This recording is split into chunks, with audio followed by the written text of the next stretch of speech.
Salve, salve minha gente! É uma honra estar aqui com vocês para mais uma aula de História do Brasil.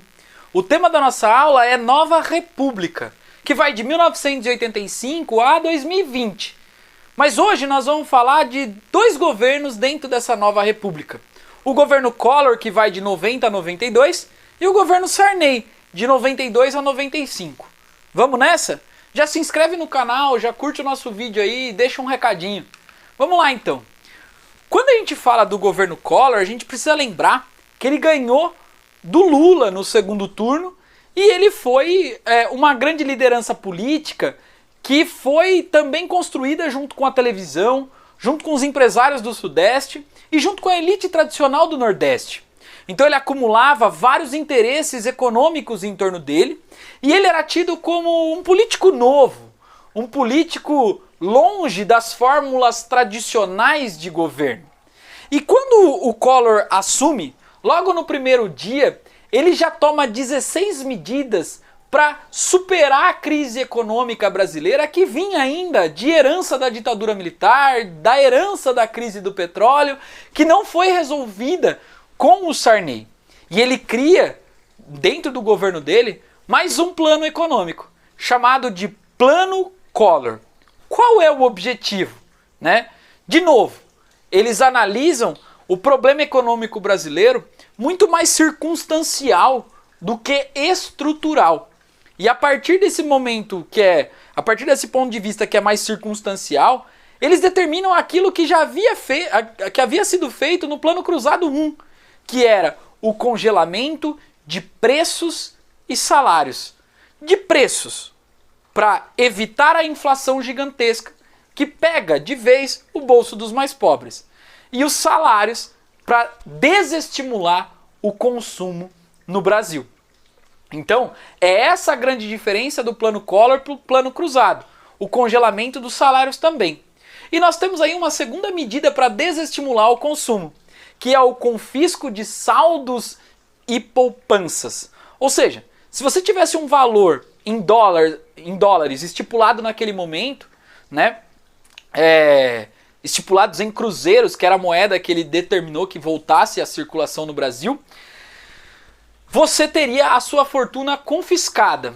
E não era um valor tão exorbitante assim, mas teria confiscado para evitar o consumo dessas pessoas. É claro que ele previa a devolução desse confisco depois de alguns meses pago em algumas parcelas. Mas isso gerou já uma impopularidade tamanha do Collor no primeiro dia de governo dele. Outra coisa que ele tomou como medida central dentro desse plano é a redução dos gastos públicos. Então beleza, esse plano econômico pode não ter pegado os mais pobres no começo, que era o confisco de bens, o confisco de saldos e poupanças. Até porque os pobres não têm uma poupança volumosa. Mas essa terceira medida, que é a redução dos gastos públicos, atingiu o coração dos brasileiros, visto que muitos brasileiros dependiam dos serviços públicos para sobreviver. Com isso, para tentar também evitar um desabastecimento no Brasil por conta dos setores produtivos não terem estímulo para a produção, ele decidiu facilitar a importação. E isso aumentou ainda mais a nossa dívida externa. Eu não sei se vocês repararam, mas o que está acontecendo logo de cara no governo Collor, e o que a gente está assistindo aí, é a entrada do Brasil no neoliberalismo e na nova ordem econômica.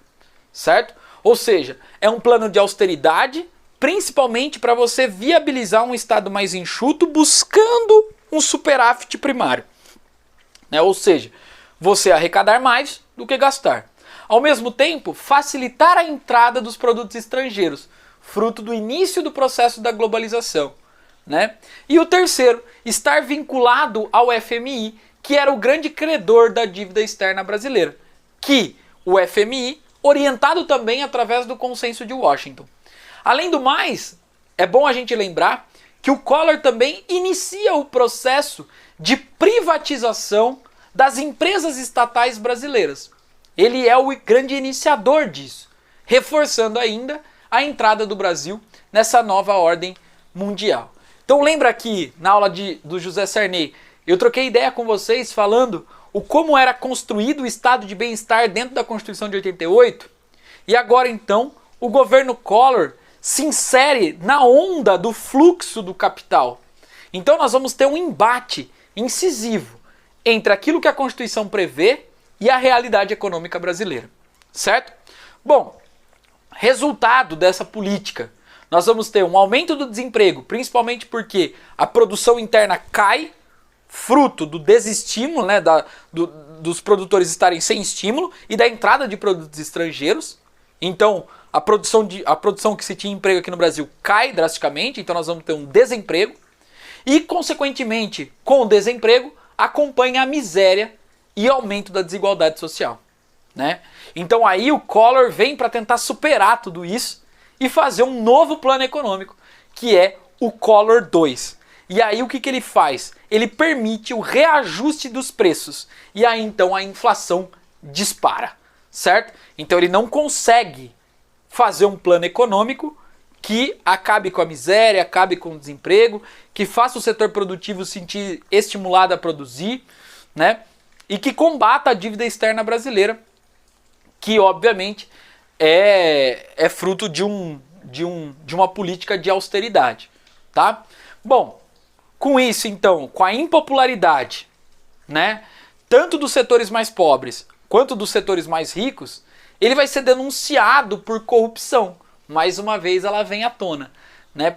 Ele é denunciado principalmente pelo seu irmão, a revista Veja, que ele dá uma série de entrevistas e ali então há um plano de corrupção liderado pelo tesoureiro da campanha e que era chefe de um esquema dentro do governo Collor, que é o assessor chamado Paulo César Farias, né? Ou então também conhecido como PC Farias, cujo objetivo dele era orientar os contratos entre empresas estatais brasileiras e empresas privadas da burguesia brasileira e, consequentemente, pegar parte desse dinheiro dessas empresas privadas que teriam acesso facilitado às empresas estatais para jogar para a família Collor, tá? Então, quando é desmantelado todo esse sistema de corrupção, que havia-se a ideia, mais ou menos em valores atuais, né, da circulação de R$1 bilhão, não significa que eles desviaram R$1 bilhão, significa que eles trabalharam com R$1 bilhão nesses contratos gerenciados entre as empresas estatais. Os movimentos sociais que não havia arrefecido, né, pós redemocratização do Brasil, volta para as ruas de novo, e esse movimento social é chamado de Caras Pintadas e acaba pressionando o Congresso brasileiro a tirar o Collor, né, sobretudo liderado pelo Partido dos Trabalhadores. Então esses movimentos sociais vão à rua, protestam, pressionam o Congresso e o impeachment do Collor então é iniciado, né, em setembro de 92. Eis que o Collor tenta ainda uma carta de renúncia para tentar não perder os seus direitos políticos, mas o Congresso não aceita e dá o impeachment nele e ele é afastado, né? Ele é impedido de realizar ali as suas atividades políticas. E aí então quem assume é, obviamente, o seu vice, chamado Itamar Franco, que vai governar de 92 a 1995. Ele tem como objetivo, né, tentar fazer um governo de coalizão, de forças políticas e de pacificação entre as forças políticas para que ele pudesse terminar o governo e ter novas eleições. Veja, pessoal, o que nós estamos vendo agora. O primeiro governante eleito diretamente no pós-ditadura militar foi impedido de governar. Passou pelo processo de impeachment. Isso já mostra, né, de certa forma, a conturbação dos mecanismos construídos na Constituição de 88. Né? Isso já mostra essa democracia brasileira que começa a dar tropeços, né, nesse primeiro momento. Tá? Então, o governo Itamar também é abarcado por uma queda das taxas de juros internacionais e também, com isso, aumenta a produção industrial, que isso significa, né?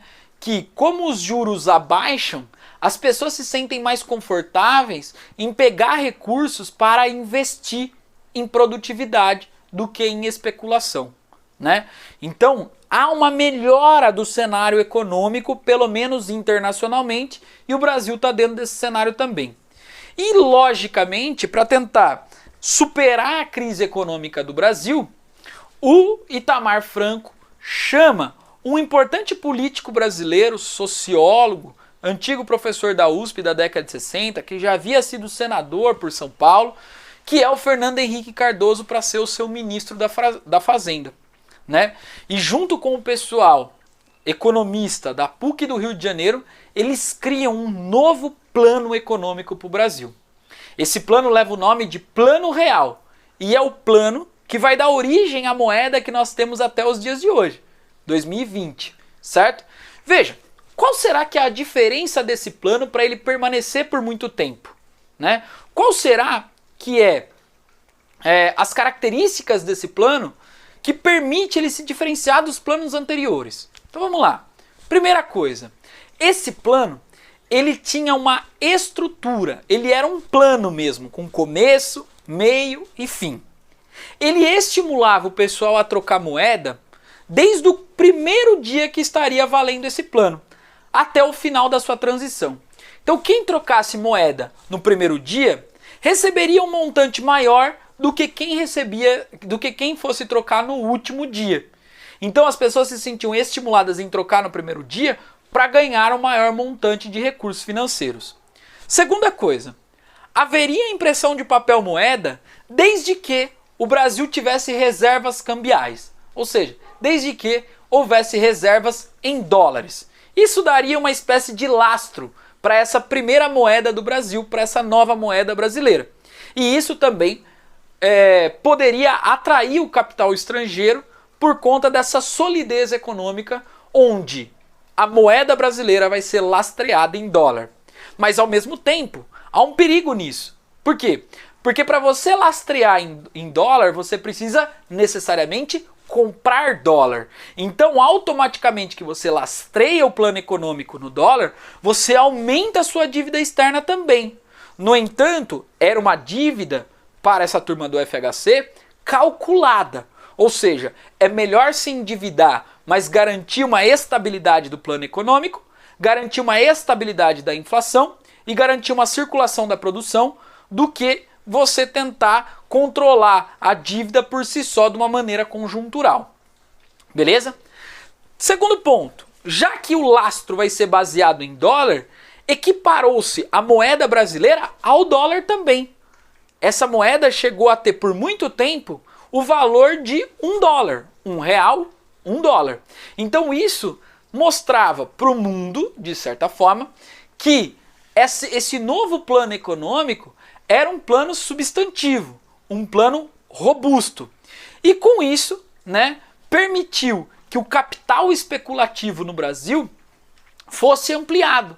Então muitas pessoas lá fora olharam para essa cartilha econômica do Plano Real e decidiram investir no Brasil por conta do lastro em dólar. Então entrou muito capital especulativo. E para manter esse capital especulativo, o que o Brasil fez? Aumentou as taxas de juros. Então se você aumenta as taxas de juros gigantescamente, o capital especulativo vem para o Brasil para investir na dívida pública brasileira. Ou seja, são credores internacionais dando dólares para o Brasil em troco de títulos da dívida. Só que, por que esse capital especulativo vem no Brasil? Por que esse capital estrangeiro compra títulos da dívida? Porque o juros brasileiro está alto. Então você promete que daqui 2 anos você vai pagar com 30%, 40% de juros daquilo que ele investiu. Então, provisoriamente, tem essa entrada de recursos incessante. Mas, a longo prazo, isso gera uma dívida externa muito grande. Mas eles compreendiam que, no futuro, o Brasil, com uma solidez econômica, aumentaria a sua produção, aumentaria o seu PIB e, consequentemente, esse aumento do PIB equivaleria à dívida externa e pagaria a dívida externa também. Tá? Então veja que é um plano econômico robusto, estruturante mesmo. Tá? E com o dólar 1 para 1, o que acontece? a classe média brasileira fica estimulada a comprar produtos de consumo, né, a bens de consumo importados. Então, há um verdadeiro show de compra de carros, né, sobretudo de montadoras estrangeiras aqui no Brasil. Então, o que acontece? Boa parte da riqueza produzida fruto do trabalho dos brasileiros era jogada através da acumulação da lucratividade dessas empresas capitalistas multinacionais. E essas empresas jogavam a riqueza para fora. Então não demorou muito para que a gente tivesse também, além de tudo, um déficit na balança comercial brasileira. E isso vai aumentar o endividamento. Mas mesmo assim, né, os economistas dessa época acharam que o problema da dívida ia ser superado no futuro. E aí então eles encontram um caminho para a superação dessa dívida, que é a privatização. Ou seja, aquilo que o Collor havia iniciado, né, tem então o processo de privatização junto com o plano econômico. Ou seja, você vende as empresas estatais e utiliza esse dinheiro da venda das empresas estatais para pagar a dívida externa e estabilizar a moeda. Beleza? Então, isso tudo que eu disse para vocês, é claro, foi iniciado no governo Itamar, mas concretamente aconteceu também no seguinte governo, que foi o governo do FHC. O Itamar tentou até levar a boa desse projeto econômico, mas quem foi o grande nome desse projeto econômico foi o mentor, né, dele, o ministro da Fazenda, Fernando Henrique Cardoso, né? E aí vem as eleições de 1994 e Fernando Henrique Cardoso consegue unir dois partidos importantes. O PSDB, que era uma dissidência do MDB, né, construída lá na época do Sarney ainda, junto com o PFL, um partido tradicional, fruto de uma ruptura do antigo PDS, que era a antiga Arena. E do outro lado, mais uma vez, o Lula sai candidato a presidente da República. O resultado disso, né, nós vamos ter aí o Lula, é bom lembrar, né, antes do Plano Real, atingir as pesquisas eleitorais aí com 40%, 35% das intenções de voto, e depois, Fernando Henrique Cardoso, depois de ter criado o Plano Real, estabilizado essa moeda de certa forma, né? É importante falar também um pouquinho de contestar que ela pode ter criado também desigualdades sociais no nosso país, né? Principalmente por conta da escassez da impressão desse papel moeda. E o Lula mingua um pouco essas porcentagens e vai diminuindo ali, e ele vai para o segundo turno com o FHC, mas perde para o FHC no segundo turno. E o Fernando Henrique Cardoso é o novo presidente do Brasil. Beleza, minha gente? Espero que vocês tenham gostado do governo Collor e governo Itamar. Segue aí, se inscreva no canal e um forte abraço para vocês.